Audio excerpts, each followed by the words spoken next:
പിതാവിൻ്റെയും പുത്രൻ്റെയും പരിശുദ്ധാത്മാവിൻ്റെയും നാമത്തിൽ ആമേൻ. മക്കളെ, ഇന്ന് ജനുവരി 6 തീയതി ചൊവ്വാഴ്ച. അമ്മേ പരിശുദ്ധ അമ്മേ, അമ്മേ പരിശുദ്ധമേ, ദൈവമാതാവേ, കൃപാസനത്തിലൂടെ ഞങ്ങൾക്കും ഞങ്ങളുടെ ദേശത്തിനും അമ്മ മധ്യസ്ഥം തേടിത്തന്ന എല്ലാ അനുഗ്രഹങ്ങൾക്കും കൃപകൾക്കും ഞങ്ങളിപ്പോൾ ഹൃദയം നിറഞ്ഞ നന്ദി പറയുന്നു.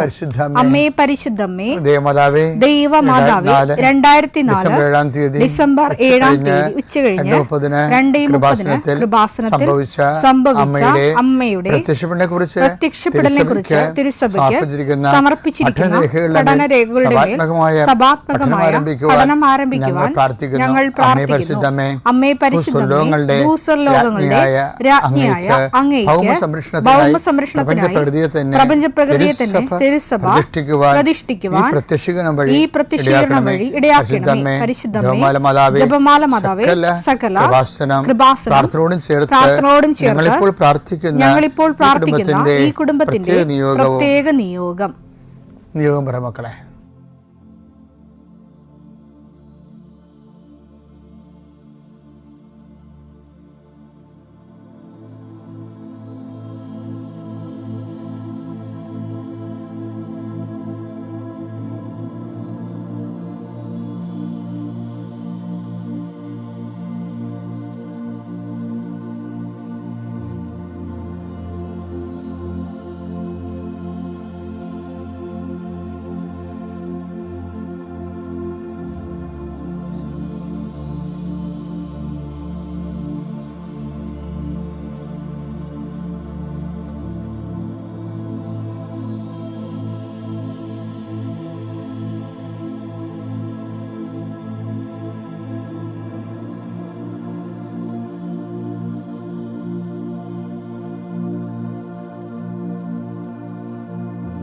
അമ്മയുടെ പ്രത്യക്ഷീകരണത്തിന്റെ ഈ അനുഗ്രഹവേളയിൽ ഞങ്ങൾക്ക് സാധിച്ചു തരുവാൻ കനിയണമേ. ആമേൻ. വിശ്വാസ പ്രമാണം. സർവശക്തനായ പിതാവും ആകാശത്തിന്റെയും ഭൂമിയുടെയും സൃഷ്ടാവുമായ ദൈവത്തിൽ ഞാൻ വിശ്വസിക്കുന്നു. അവിടുത്തെ ഏകപുത്രനും ഞങ്ങളുടെ കർത്താവുമായ ഈശോമിശിഹായിലും ഞാൻ വിശ്വസിക്കുന്നു.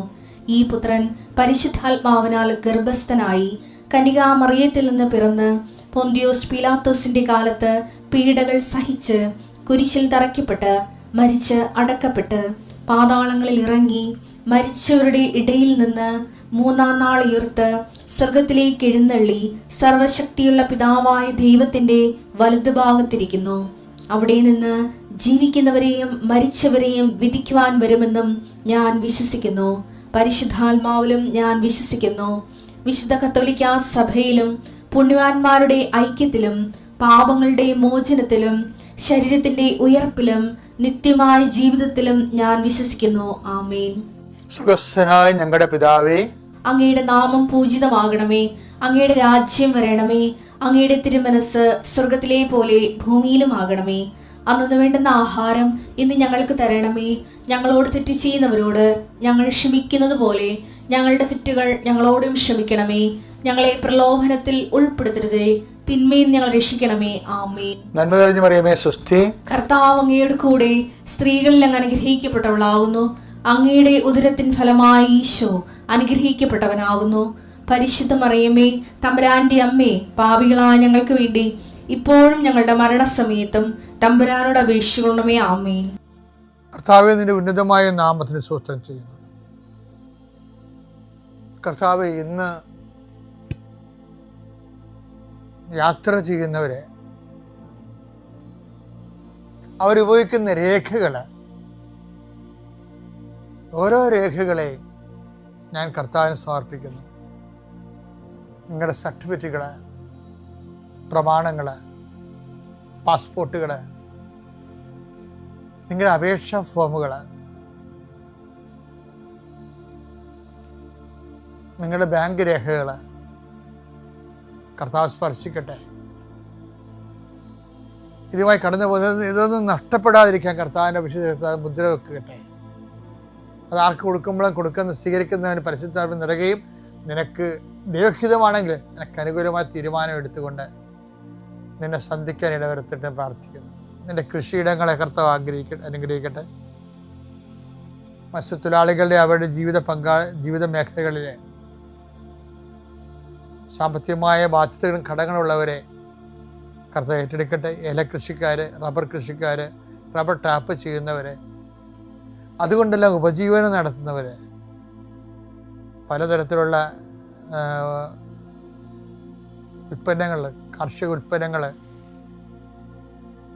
വിറ്റുമാറാതിരിക്കുന്നവർ, അത് വിറ്റുമാറിയില്ലെങ്കിൽ ജീവിത കാര്യങ്ങൾ നിറവേറാതെ തടസ്സപ്പെട്ട് കിടക്കുന്നവരെ ഈശോ നാമത്തെ ആശീർവദിക്കുന്നു. വിറ്റുമാറാനുള്ള സാധനങ്ങൾ, വള്ളങ്ങളുണ്ടാകും, വലകളുണ്ടാകും, വീടുണ്ടാകും, സ്ഥലമുണ്ടാകും, ഇങ്ങനെയെല്ലാം അതെല്ലാം പെൻഡിങ്ങിൽ കിടക്കുന്ന കാരണം നിൻ്റെ കടങ്ങളുടെ പലിശകൾ കൂടുന്നവരുണ്ട്. കർത്താവേ, ഞാൻ അവരെ കൃപാസ്ഥാനത്താരെ ജീവനോടെ പ്രത്യക്ഷപ്പെട്ട മാതാവിൻ്റെ പ്രത്യക്ഷീകരണത്തിൻ്റെ ആ അടിസ്ഥാനത്തിൽ യേശുവിൻ്റെ നാമത്തിൽ ഞാൻ മക്കളെ ആശീർവദിക്കുന്നു. തടസ്സമുള്ള മക്കളെ കർത്താവിൻ്റെ നാമത്തിൽ ഞാൻ സാക്ഷ്യം പറയാനുള്ള അനുഭവം കിട്ടാൻ വേണ്ടി ഈശോ നാമത്തിൽ ആശീർവദിക്കുന്നു. പിതാപുത്രനും പരിശുദ്ധാത്മാശ്വരസ്വരം നീക്കാമേ. പ്രിയമുള്ളവരെ, ചില സമയത്ത് നമ്മൾ വല്ലാതെ മാനസികമായിട്ട് ടയർഡാകും. എപ്പോഴാണെന്ന് വെച്ച് കഴിഞ്ഞാൽ ജീവിതം നമുക്ക് എടുത്താൽ പൊങ്ങാത്തതാകുമ്പോഴും തന്നെത്താൻ അത് ഭാരം വെക്കുമ്പോഴാണ്. ജീവിതം തന്നെത്താൻ ഭാരം വെക്കുമ്പോൾ ജീവിതം നമുക്ക് എടുത്തുകൊണ്ട് സഞ്ചരിക്കാൻ പറ്റാതെ വരും. അപ്പോൾ പിന്നെ നമ്മുടെ മുമ്പിൽ ഒരു ഒറ്റ ഓപ്ഷൻ മാത്രമേ ഉള്ളൂ. എന്താണ്? യോഹന്നാൻ 14:10. ഞാൻ പിതാവിലും പിതാവ് എന്നിലുമാണെന്ന് നീ വിശ്വസിക്കുന്നില്ലേ? ഞാൻ നിങ്ങളോട് പറയുന്ന വാക്കുകൾ സ്വമേധയാ പറയുന്നതല്ല, പ്രത്യുത എന്നിൽ വസിക്കുന്ന പിതാവ് തന്റെ പ്രവർത്തികൾ ചെയ്യുകയാണ്. അപ്പൊ നമ്മുടെ പ്രവർത്തികള് നമുക്ക് എടുത്താൽ പൊങ്ങാത്ത രീതിയിൽ ജീവിതം ഭാരപ്പെട്ട് കഴിയുമ്പോൾ നമ്മുടെ പ്രവൃത്തികൾ എന്ത് ചെയ്യണം? പിതാവ് എന്നിൽ വസിച്ചുകൊണ്ട് തൻ്റെ പ്രവൃത്തികൾ ചെയ്യുന്നുവെന്നുള്ള ഒരു ഇക്വേഷൻ ബൈബിളിലുണ്ട്. അത് നമുക്ക് സെൽഫായിട്ട് പേഴ്സണലായിട്ട് ആപ്ലിക്കേറ്റ് ചെയ്യുമ്പോൾ എന്ത് പറ്റും? നമ്മളിൽ വസിക്കുന്ന ദൈവമായിരിക്കണം നമ്മുടെ ജീവിതം ഏറ്റെടുക്കേണ്ടത്. അപ്പം നമ്മൾ വസിക്കുന്ന ദൈവമായിരിക്കണം നമുക്ക് പകരം നമ്മുടെ എടുത്താൽ പൊങ്ങാത്ത ജീവിതഭാരം ഏറ്റെടുക്കേണ്ടത് എന്ന് പറയുമ്പോൾ അത് കർത്താവ് സിങ്കാക്കുന്നുണ്ട്. എങ്ങനെയാണ്? അധ്വാനിക്കുന്നവരും ഭാരം വഹിക്കുന്നവരും ജീവിതം എടുത്താൽ പൊങ്ങാത്തായി തോന്നുന്നവരും എന്ത് ചെയ്യണം? എൻ്റെ അടുത്ത് വരിക. അപ്പം എൻ്റെ അടുത്ത് വന്നാൽ എങ്ങനെയാണ് ഞാൻ നിങ്ങളെ ആശ്വസിപ്പിക്കാമെന്ന് ഈശോ പറയണം, അല്ലേ? മത്തായി 11:28-29. അധ്വാനിക്കുന്നവരും ഭാരം വഹിക്കുന്നവരുമായ നിങ്ങളെല്ലാവരും എൻ്റെ അടുക്കൽ വരിക, ഞാൻ നിങ്ങളെ ആശ്വസിപ്പിക്കാം. അപ്പം നിങ്ങളെ ആശ്വസിപ്പിക്കാമെന്ന് പറയണത്. കാര്യം ഈശോ ആ ഭാരം നമുക്കെടുത്താൽ പൊങ്ങാത്ത ഭാരം ഈശോ ഏറ്റെടുക്കാവുന്നത്. പക്ഷെ അത് എങ്ങനെ എടുക്കും എന്നുള്ളതിൻ്റെ അതിൻ്റെ മെക്കാനിസം എന്താണെന്ന് കൂടി അറിയണം. മെക്കാനിസം ആരാ പറയണത്? അത് യോഹന്നാൻ തന്നെ പറയണത്. 1 യോഹന്നാൻ 2:6. അവനിൽ വസിക്കുന്നെന്ന് പറയുന്നവൻ, എന്നിൽ വസിച്ചുകൊണ്ടാണ് പിതാവ് തൻ്റെ പ്രവൃത്തി ചെയ്യുന്നതെന്ന് പറയുമ്പോൾ അവനിൽ വസിക്കുന്നുവെന്ന് പറയുന്നവൻ അവൻ നടന്ന അതേ വഴിയിലൂടെ നടക്കേണ്ടിയിരിക്കുന്നു. 1 യോഹന്നാൻ 2:5. എന്നാൽ അവന്റെ വചനം പാലിക്കുന്നവനിൽ സത്യമായും ദൈവസ്നേഹം പൂർണ്ണത പ്രാപിച്ചിരിക്കുന്നു. നാം അവനിൽ വസിക്കുന്നുവെന്ന് ഇതിൽ നിന്ന് നാം അറിയുന്നു. അപ്പൊ ഈ ഉടമ്പടി അവൻ പറയണ പോലെ ചെയ്യണതല്ലേ? അവൻ പറയണ പോലെ ചെയ്ത് കഴിയുമ്പോൾ എന്താ സംഭവിക്കണത്? അവൻ നമ്മളിൽ വസിക്കും. നമ്മൾ വസിക്കുമ്പോൾ എന്താ സംഭവിക്കണത്? എൻ്റെ പിതാവ് എന്നിൽ വസിച്ചുകൊണ്ട് അവൻ്റെ ജോലി ചെയ്യണ പോലെ ദൈവം നമ്മൾ വസിച്ചുകൊണ്ട് നമ്മുടെ ഭാരങ്ങൾ ഏറ്റെടുക്കും. അങ്ങനെയാണ് നമുക്ക് ആശ്വാസം ലഭിക്കുന്നത്. എന്നുവെച്ചാൽ ചുരുക്കി പറഞ്ഞാൽ എന്താ കാര്യം?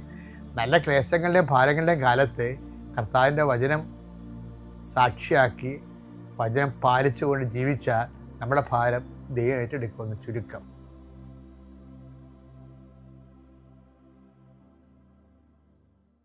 അത്യപൂർവ ദൈവാനുഭവങ്ങൾ ഇനി നിങ്ങൾക്കും സ്വന്തം. ചാനൽ ഇതുവരെ സബ്സ്ക്രൈബ് ചെയ്തിട്ടില്ലെങ്കിൽ ഇപ്പോൾ തന്നെ സബ്സ്ക്രൈബ് ചെയ്യുക. ഈ വീഡിയോ ഇപ്പോൾ തന്നെ നിങ്ങളുടെ സുഹൃത്തുക്കൾക്ക് ഷെയർ ചെയ്തുകൊണ്ട് കർത്താവിൻ്റെ പ്രേക്ഷിതരാകുക.